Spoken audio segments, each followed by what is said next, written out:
Siapa bilang DPR tidak bisa mengambil keputusan? Siapa bilang DPR tidak bisa mengambil satu kebijakan? Siapa bilang DPR tidak bisa mengambil sikap? Kekuatan DPR bahkan bisa membubarkan KPU, bisa membubarkan Bawaslu, bisa membubarkan MK sekalipun saudara. Bahkan bisa melengsarkan presiden.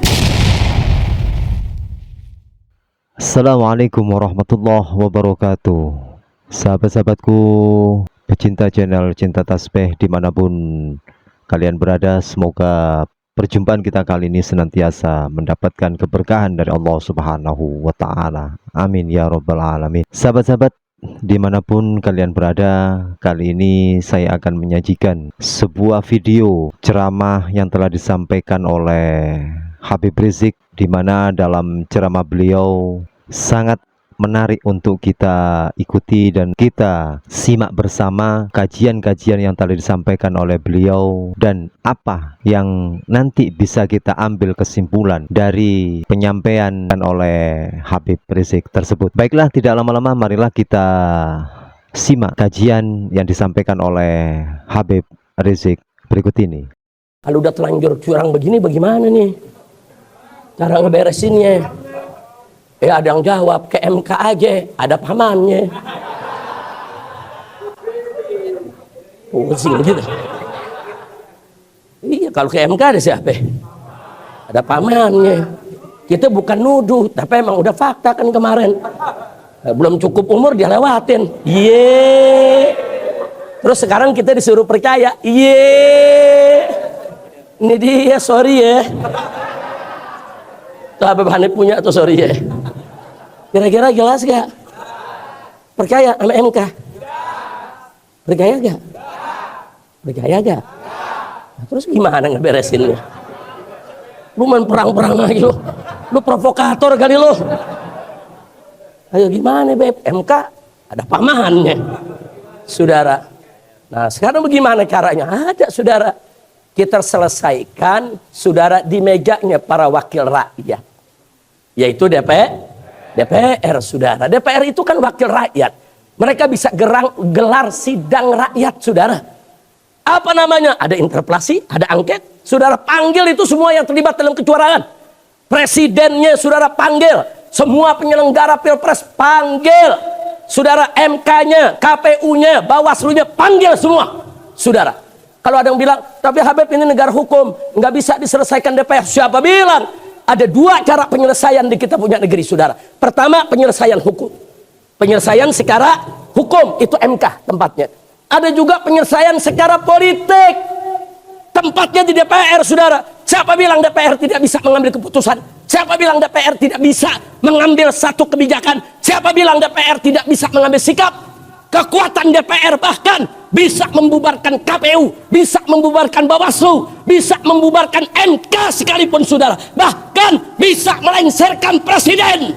Habib Rizik menyampaikan tentang masalah pilpres yang sudah kita lakukan bersama-sama, bahwasanya ada sedikit kecurangan ataupun memang betul-betul ada kecurangan. Beliau menyampaikan tingkat kecurangan di pilpres ini harus segera dilakukan, yaitu dengan cara segera diselesaikan oleh tingkat MK. Dari situ beliau juga menyampaikan bahwasanya di MK ada pamannya. Nggak tahu pamannya siapa itu kira-kira teman-teman ya. Mungkin teman-teman bisa ngasih jawaban, silakan ditulis di kolom komentar. Terus yang kedua, Habib Rizik juga menyatakan bahwasanya yang bisa menyelesaikan masalah kecurangan tersebut adalah di DPR, karena DPR adalah wakil-wakil rakyat yang bekerja untuk rakyat. Penyampaian yang telah disampaikan oleh Habib Rizik sangat menarik sekali untuk kita ikuti kelanjutannya.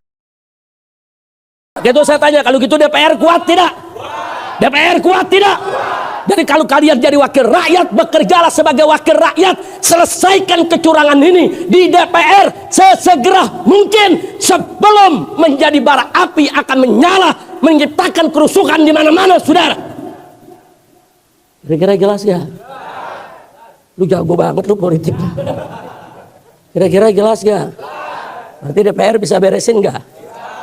Ada ketua partai politik ngomong begini, jangan diselesaikan di DPR. Nanti bisa ribut, mendingan di MK aja. Di MK ada pamannya. Yang bikin ribut bukan DPR, bukan. Yang bikin ribut ente curang.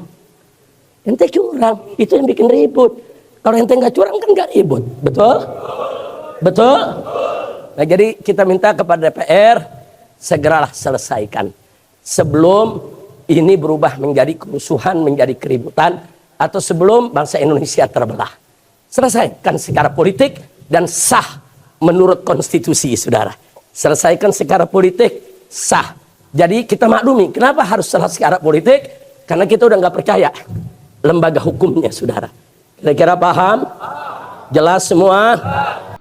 Oh, sangat lantang sekali Habib Rizik menyampaikan ceramahnya kepada jamaah bahwasannya di pemilu 2024 ini terindikasi dengan adanya kecurangan. Kira-kira menurut teman-teman, apakah memang ada kecurangan di pemilu di 2024 ini? Menurut teman-teman gimana pendapat teman-teman? Apakah memang betul ada kecurangan atau memang berita hoax tentang masalah kecurangan ini? Kalau saya pribadi menilai di saat adanya pemilu itu kan pasti ada KPPS dan juga dihadirkan oleh saksi, sedangkan saksi itu juga didatangkan dari parpol masing-masing. Itu yang saya tahu ya teman-teman. Dari saksi itu datangnya dari parpol masing-masing atau dari caleg masing-masing yang mencalonkan diri sebagai caleg. Jadi bukan dari petugas KPPS sendiri. Saksi itu memang ditugaskan oleh petugas partai sendiri ataupun dari caleg itu sendiri. Itu yang saya tahu.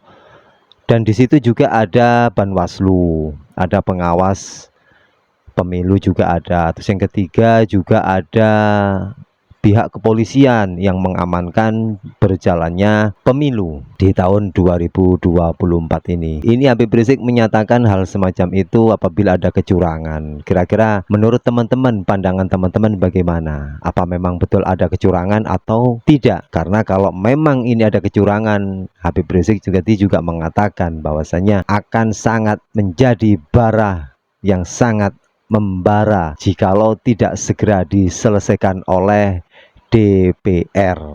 Itulah penyampaian dari beliau. Oke, kita lanjutkan sampai selesai teman-teman. Nah, maka itu kepada wakil rakyat yang ada di DPR jangan ngomong doang.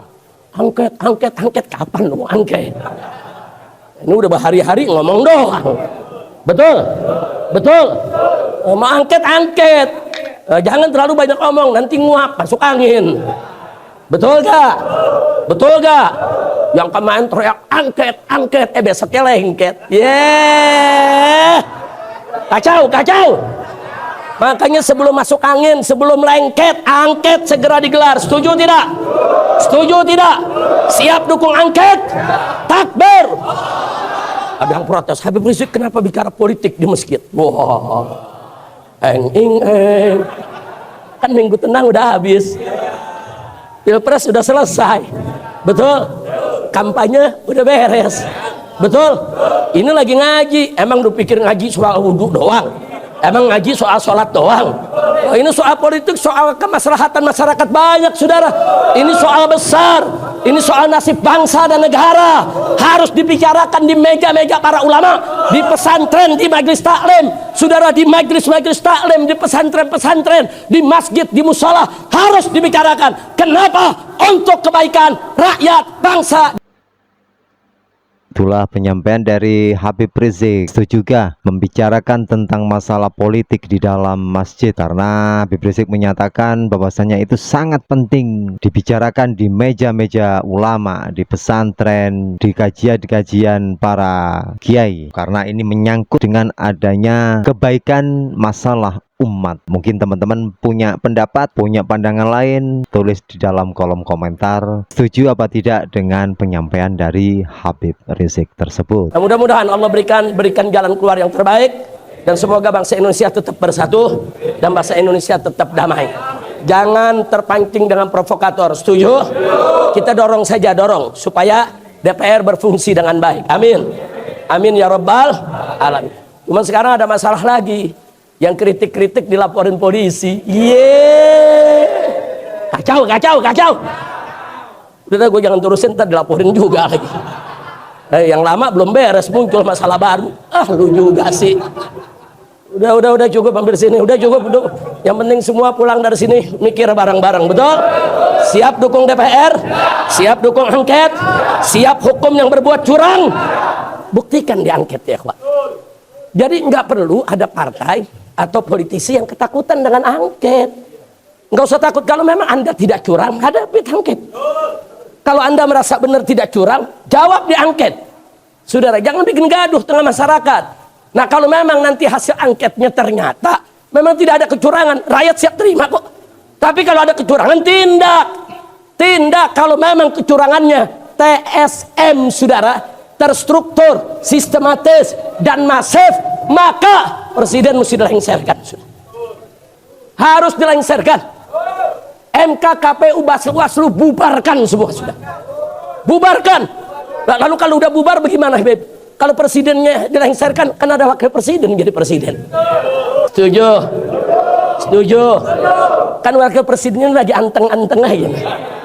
Nggak terlibat dalam kecurangan, betul? Wakil presidennya kan bersih, betul?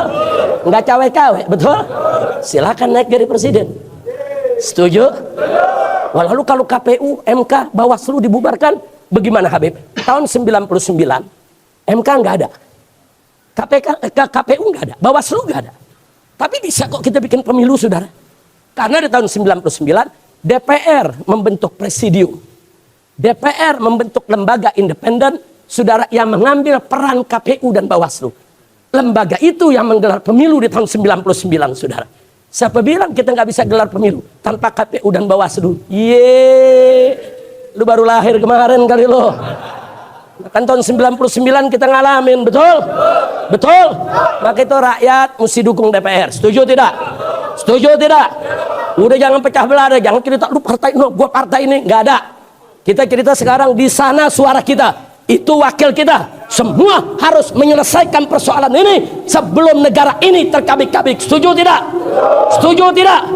Takbir. Bukan urusan partai, bukan. Urusan